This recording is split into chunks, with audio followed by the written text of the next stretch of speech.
The Last Stand of the Dauntless. In the year 3062, the universe was teeming with the discoveries and wonders of advanced human exploration. The United Earth Command, UEC, had dispatched numerous expeditions across the cosmos, yet none as critical as the mission of the Dauntless. The Dauntless was a state-of-the-art exploratory vessel, designed for deep space reconnaissance and planetary surveys. The anomaly had appeared without warning. From Earth's advanced deep space sensors, a peculiar signal was detected near the habitable planet Epsilon Prime. It was unlike anything seen before, a fluctuating pulse of energy that defied known scientific principles. The UEC determined that a closer investigation was necessary. The Dauntless was equipped with the latest in propulsion technology, featuring the gravito-warp drive, which allowed near-instantaneous travel across vast distances. Its armament included plasma cannons, defensive laser arrays, and a contingent of 5 elite Marines for security. The ship's AI, codenamed Helix, controlled all systems with unparalleled efficiency, ensuring a seamless operation. The crew of the Dauntless consisted of seasoned veterans and experts in their fields. Captain Sarah Drake, an experienced and highly respected officer, led the mission. Her first officer, Commander Alex Reyes, was known for his tactical brilliance and calm demeanor under pressure. The science team was headed by Dr. Ilara Vasquez, a genius in xenobiology, assisted by Dr. Liam Thorne, a specialist in exoplanetary geology. Among the crew, 5 Marines stood out as the heart of the ship's security detail. Sergeant Marcus Trent, the team leader, a battle-hardened soldier with numerous campaigns under his belt, known for his unyielding determination and leadership skills. Corporal Tessa Grant, a sharpshooter with a keen eye and a calm, steady hand. Her quiet nature belied a fierce loyalty to her comrades. Private First Class Jian Wu, an expert in close-quarters combat, known for his agility and martial arts prowess. His quick reflexes made him a formidable opponent. Specialist Ingrid Bauer, a demolitions expert with a background in engineering. Her jovial personality often lightened the mood during tense situations. Private Lee Connor, the youngest of the team, fresh out of training, but with a reputation for quick thinking and resourcefulness. The journey to Epsilon Prime took mere days thanks to the gravito-warp drive. As the Dauntless approached the planet, the anomaly's signal grew stronger and more erratic. Captain Drake stood on the bridge, watching the readings on the main display. "Helix, give me a full analysis of the anomaly," she ordered. "Analyzing, Captain," Helix responded. "The anomaly is emitting a combination of electromagnetic and unknown energy waves. Source and composition remain undetermined.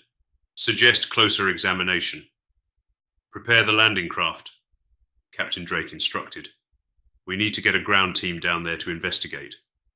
Sergeant Trent, get your team ready." The Marines geared up, checking their equipment meticulously. Each member carried standard-issue plasma rifles, combat knives, and personal shields. In addition, Specialist Bauer ensured they had a variety of explosive devices for any unforeseen circumstances. The landing craft, Endeavour, was a sleek vessel designed for atmospheric entry and rapid deployment. The Marines boarded, along with Dr. Vasquez and Dr. Thorne, who would handle the scientific investigation. Captain Drake and Commander Reyes watched from the bridge as the Endeavour detached and descended toward the planet's surface. As they neared the source of the anomaly, the craft's sensors picked up increasing fluctuations.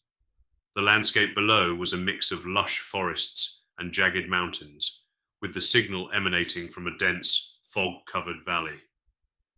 "Helix, keep the Dauntless in a high orbit and maintain a constant uplink," Captain Drake ordered. "We need to stay in contact." "Understood, Captain," Helix replied. The Endeavour landed smoothly in a clearing, and the team disembarked, setting up a perimeter.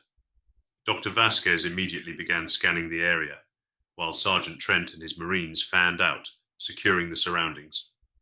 The anomaly's source was located in a cave at the base of a mountain. As the team advanced, a sudden violent tremor shook the ground. The Marines instinctively took defensive positions. Seismic activity? Dr. Thorne speculated, his voice tense. Before anyone could respond, the Dauntless's uplink crackled with interference. Captain Drake's voice came through, distorted but urgent. Endeavour, return to the ship immediately. The anomaly is... The transmission cut off as a blinding light erupted from the cave, followed by a shockwave that sent the team sprawling. In the chaos, Specialist Bauer was closest to the cave's entrance. She caught a glimpse of something inside, a pulsating, alien artifact, unlike anything she had ever seen. Fall back! Sergeant Trent shouted, but it was too late. Another tremor hit, more powerful than the first. The Dauntless overhead was caught in a gravitational flux, its systems overloading. An explosion rocked the sky as the ship disintegrated in a fiery blaze, pieces raining down. The Marines and scientists stared in horror at the burning debris of their ship. Private Connor's face was pale as he whispered, "We're stuck here." Sergeant Trent took control, his voice firm. "We need to regroup and assess our situation. Let's move." They retreated to the landing craft, their only means of communication with the UEC now gone. Dr. Vasquez tried to make sense of the data she had collected, but the readings were erratic and unhelpful. As night fell, the team set up camp, taking turns on watch. The atmosphere was tense, the reality of their isolation sinking in. Days passed with little progress. The anomaly continued to emit its strange signals, but the team had no way to send their findings back to Earth. Tensions ran high, and supplies dwindled. One night, during Corporal Grant's watch, she heard a faint rustling in the nearby foliage. Her eyes scanned the darkness, but she saw nothing. The next day, signs of disturbances around their camp were evident. Footprints, broken branches, but no clear indication of what or who had been there. The team was on high alert. Sergeant Trent ordered patrols and tighter security, but the feeling of being watched persisted. The attack came swiftly and without warning. Strange, shadowy figures descended upon the camp, their movements almost imperceptibly fast. The Marines fought valiantly, but the aliens were relentless. Specialist Bauer was the first to fall, taken by surprise as she set up a defensive charge. Private Wu engaged in a fierce hand-to-hand combat, but was overwhelmed by the aliens' superior strength and numbers. Corporal Grant was gunned down in the chaos. Sergeant Trent and Private Connor managed to make it to the Endeavour, but Trent was mortally wounded. As he lay dying, he handed Connor a datapad. "There's a weakness. Find it." With Trent's last words echoing in his mind, Connor boarded the craft and sealed the hatch, just as the aliens reached them. The craft's automated defenses activated, buying him time to analyze the data. Connor pored over the data Trent had given him. It contained information about the aliens' physiology, gleaned from brief scans during the battle.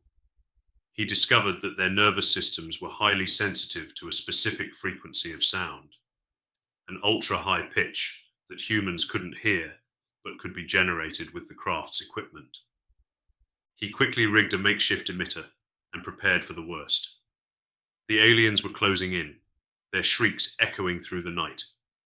Connor activated the emitter just as the aliens breached the craft's outer defenses. A piercing, inaudible sound filled the air.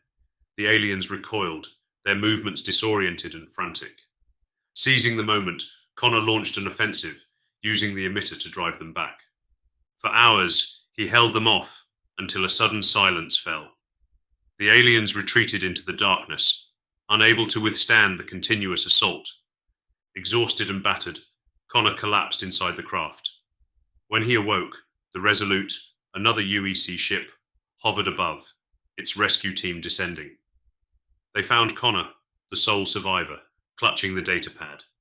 Back aboard the Resolute, Connor was debriefed.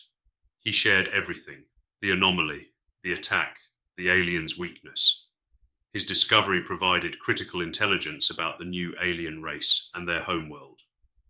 As the Resolute prepared for its return journey, Connor looked out at the stars, a fire of determination in his eyes. The mission had ended in tragedy, but humanity now had the means to fight back. The coordinates of the alien homeworld were locked in the ship's navigation system. The UEC would be ready, and Connor, the last Marine standing, vowed to lead the charge when the time came. In the vastness of space, humanity had once again encountered the unknown. But this time, they were prepared to fight and to win.